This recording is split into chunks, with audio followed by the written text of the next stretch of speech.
El cielo se abre en un rugido. No hay aviso, solo un destello blanco que corta la oscuridad y un golpe seco que hace vibrar los cristales. El aire huele a metal quemado, a miedo, a algo que no debería estar flotando sobre la ciudad. Gritos, sirenas, un eco de órdenes que nadie logra entender. En la distancia, otra explosión convierte la noche en una secuencia de flashes, como si el mundo se hubiese transformado en una cámara que no deja de disparar. Las sombras corren, las luces titilan, y por un instante todo parece suspendido, atrapado entre el silencio y la furia. Un dron pasa sobre los tejados invisibles, salvo por su zumbido que corta el alma.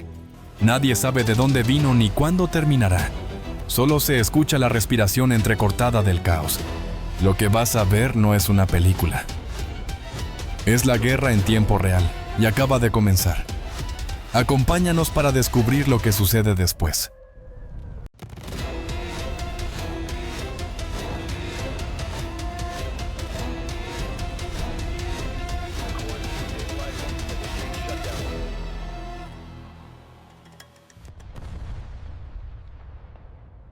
Eran las primeras horas del 21 de octubre, y el cielo de Briansk parecía una parrilla encendida por los dioses.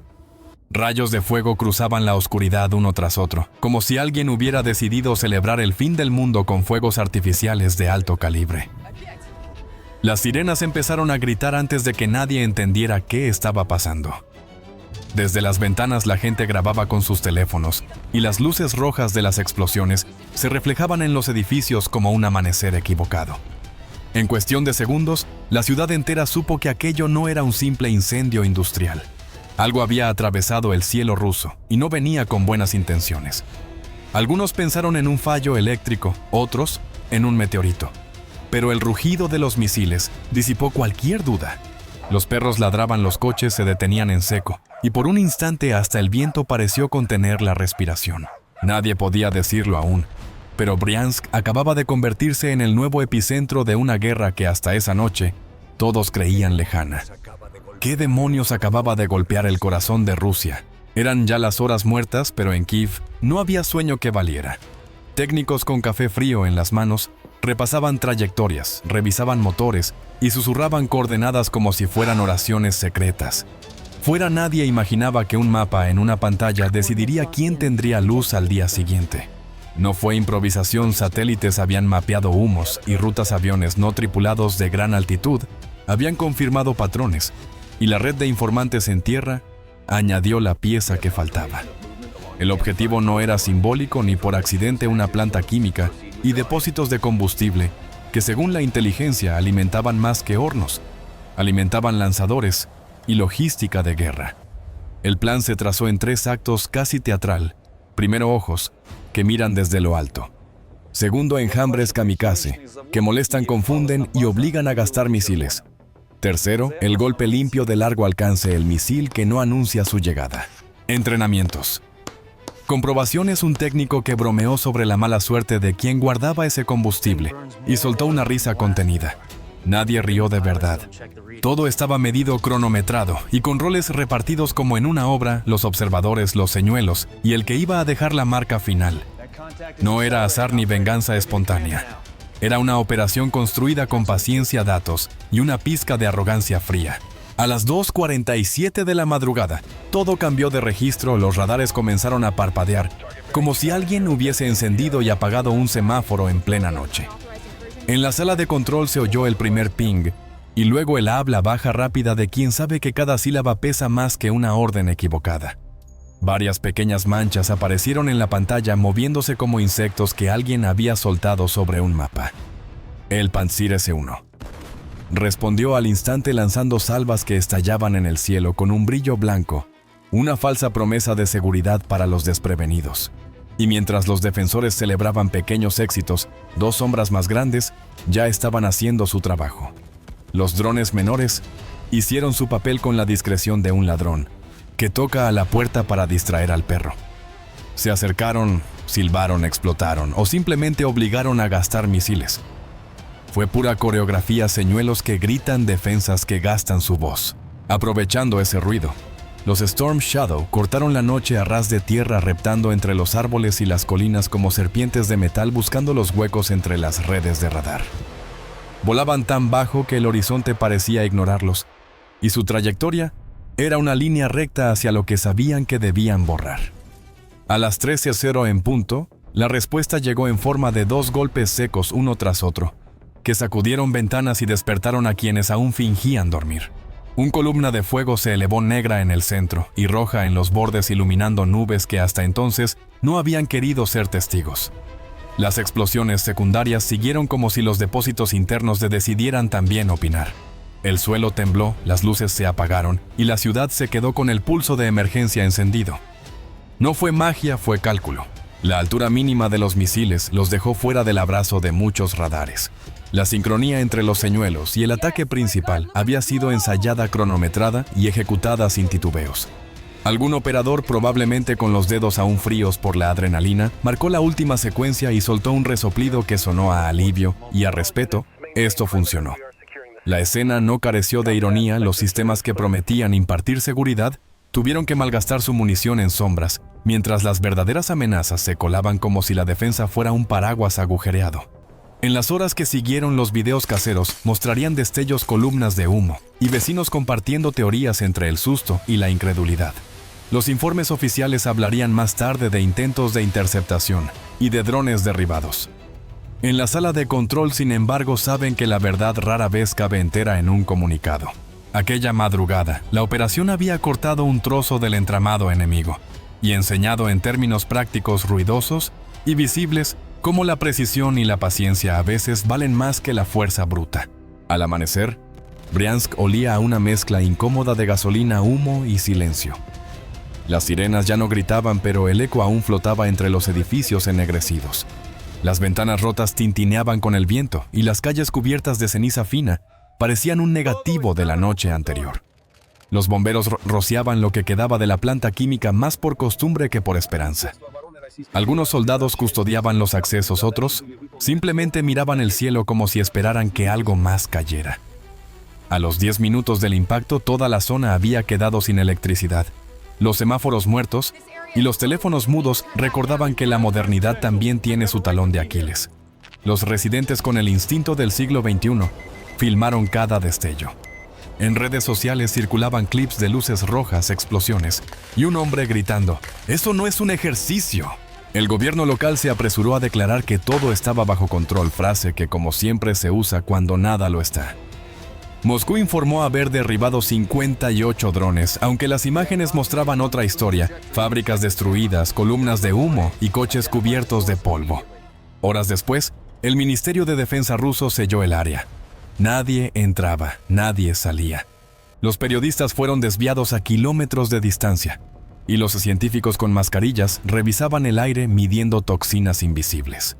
En los barrios cercanos, las familias recogían cristales y comentaban en voz baja lo ocurrido, como si hablar demasiado pudiera atraer otra explosión. Una mujer en tono de broma nerviosa murmuró: «Al menos ahora tenemos vistas al cielo». Esa mañana Briansk comprendió algo que no se publica en ningún comunicado: que una guerra moderna no siempre llega con soldados, sino con sombras que cruzan el cielo y dejan atrás un silencio eléctrico tan pesado como el miedo. Mientras el humo aún flotaba sobre Briansk en Kiev, las pantallas de la Fuerza Aérea mostraban otra clase de alarma: los números. La tasa de intercepción había caído a niveles que ningún general quería leer en voz alta. Los misiles enemigos aprendían, se curvaban en el aire, bailaban entre los radares como si se burlaran de ellos. En una reunión de madrugada, un coronel resumió el problema con humor negro: «Nuestros sistemas ven el futuro, pero no aciertan el presente». Nadie rió, aunque más de uno lo pensó. Era hora de buscar algo que pudiera detener lo que venía. La respuesta llegó con acento extranjero: Patriot, fabricado en Estados Unidos, símbolo de defensa moderna y de burocracia eterna. 25 unidades, un trato tan ambicioso como desesperado. Kiev sabía que no podía esperar milagros, las líneas de producción estaban saturadas y cada país en la lista quería el mismo escudo. Aún así, el anuncio tenía fuerza política. «Si el cielo es nuestro campo de batalla», dijo un asesor presidencial, «al menos que sea con paraguas americano». Los detalles financieros eran otra historia. Europa debatía préstamos. Washington buscaba fondos entre activos rusos congelados, y todos querían aparecer como salvadores sin pagar demasiado.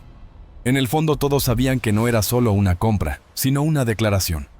El viejo sistema estaba agotado y la defensa aérea debía reinventarse. Mientras tanto, los operadores ucranianos seguían mirando el radar. Cada eco, cada punto podía ser una sombra o un misil. Y aunque las nuevas baterías tardarían meses en llegar, la decisión ya era irreversible. Kiev no compraba solo tecnología, compraba tiempo, esperanza y quizás una noche de sueño sin alarmas. En el muelle, la mañana parecía tranquila si uno ignoraba las voces metálicas de las defensas. Allí estaban instalados los guardianes lanzadores Panzer S-1 mirando al horizonte como centinelas impasibles torretas AK-630, girando con una precisión que daba respeto, y radares Costa 12-2 IS, que escudriñaban el mar buscando el menor susurro. Un barco de perfil bajo reposaba en el puerto, su casco diseñado para jugar al escondite con los ojos del satélite. Y en la dársena brillaban 8 tubos de lanzamiento verticales, que no eran decoración Puka Kong 3, lista para convertir una noche en desastre. Si alguien quería dormir tranquilo en la región, bastaba con abrir el mapa y mirar ese punto. Ahí se cocinaba la logística de más de una ofensiva. Pero incluso las fortalezas tienen grietas. Desde acantilados cercanos hasta los pliegues de la costa, había ángulos muertos que la defensa no miraba con la misma obsesión.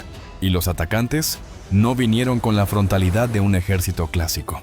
Vinieron con paciencia y aparente ingenio. Aviones no tripulados se deslizaron a 50 pies sobre el agua como si la superficie los acogiera en una complicidad silenciosa. Pequeñas embarcaciones no tripuladas cortaban las olas, llevando cargas que pesaban más de lo que su tamaño sugería. Había señuelos que chispeaban en el radar, hilos de metal que prometían cosas falsas, y un cerebro artificial que miraba mapas corría cálculos, y cuando la conexión temblaba sabía continuar sin pedir permiso. La escena era casi teatral. Una fortaleza imponente que vista de cerca parecía más una colección de piezas cuidadosamente colocadas que una muralla impenetrable. Los defensores contaban con más acero y más pólvora. Los atacantes contaban con tiempo, datos y la ventaja de escoger dónde golpear. Y en ese juego la economía de medios pesaba tanto como la ferocidad del arma. Mientras la marea movía barcos y radares escaneaban el horizonte, la sensación que flotaba en el aire no era la de una batalla segura, sino la de un rompecabezas esperando a que alguien encontrara la pieza que encajara. A las 4:30 de la madrugada, la calma se quebró en capas. Primero fueron pequeños pings, en las pantallas apenas un murmullo de actividad, como si el mar hubiera decidido susurrar secretos. Luego, sin advertencia, 2 pequeños destellos rasgaron la línea costera, drones a baja altura, 50 pies sobre el agua, dibujando sombras que el radar trató de convertir en algo coherente. 2 de ellos soltaron chaff, al mismo tiempo nubes de tiras metálicas, que en el mapa eran un relámpago falso, un festival de ecos que prometía mucho y decía poco. Las defensas reaccionaron lanzando misiles hacia esos espejismos. Era exactamente lo que la operación quería, hacer que la red enemiga gastara palabras y munición en siluetas. A las 4:32, la Diana Real ya estaba en movimiento.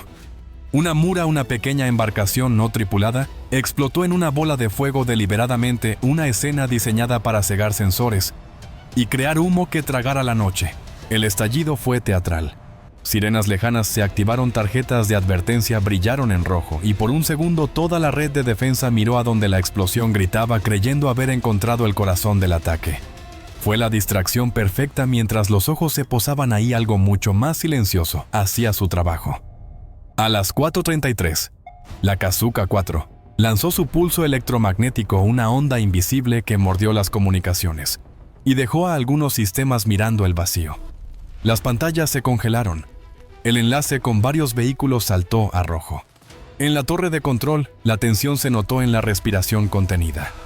Pero allí también residía la audacia de quien diseñó la operación. El cerebro artificial que guiaba la flotilla tenía instrucciones para estos momentos. Cuando la red cayó, el AI cambió a navegación inercial, confiando en mapas internos, giroscopios y cálculos que no necesitaban permiso. Fue un acto de fe mecánica pasar de hacer caso a señales a obedecerle a su propio juicio.